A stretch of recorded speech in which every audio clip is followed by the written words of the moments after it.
Bienvenue à Global Tax Talks, fiscalité en 60 secondes. Je m'appelle Will Morris et voici quelques points d'attention pour la semaine à venir. Tout d'abord, au Congrès américain, la Commission des voies et moyens de la Chambre des représentants a présenté sa législation fiscale tant attendue. C'est un projet de loi volumineux. D'un point de vue international, et en particulier du pilier 2, le projet de loi présente des éléments intéressants. Tout d'abord, des dispositions de rétorsion relatives à la RPI et aux taxes sur les services numériques ont été introduites. Cette version diffère légèrement de celle d'il y a quelques mois, notamment en désignant ces deux taxes et la taxe sur les bénéfices détournés comme les véritables cibles.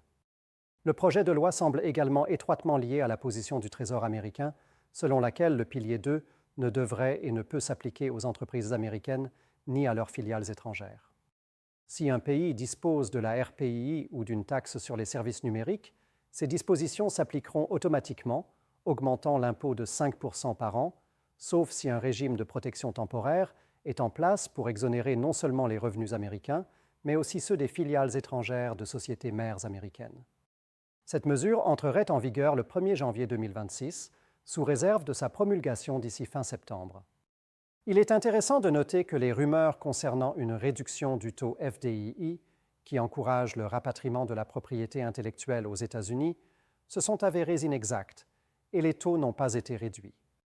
Cela visait peut-être à permettre au Trésor américain de démontrer la stabilité du système américain et donc de permettre aux GILTI de coexister avec le pilier 2 en tant que régime parallèle et mutuellement compatible.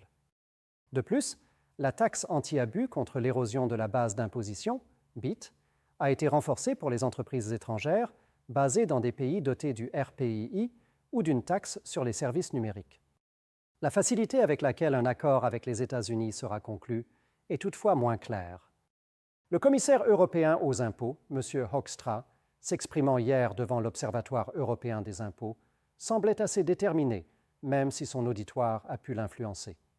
S'il a affirmé vouloir trouver une solution aux préoccupations des États-Unis, il a également affirmé que ses principes directeurs seraient l'équité et la compétitivité. Il a affirmé que tout accord sur l'impôt minimum mondial ne se ferait pas au détriment des entreprises de l'UE, ce qui est important car c'est là que les choses pourraient se compliquer. Si la solution globale ne se limite pas à un régime de protection temporaire du RPI dans la juridiction de l'entité mère du groupe, mais inclut également la coexistence du GILTI et d'autres mesures de souveraineté, certaines entreprises de l'UE estiment que cela les désavantagerait. Il a également précisé qu'il n'y aurait qu'une seule règle au sein de l'UE. « Nous n'allons pas créer un cauchemar bureaucratique », a-t-il déclaré, avec certains pays concernés et d'autres exclus.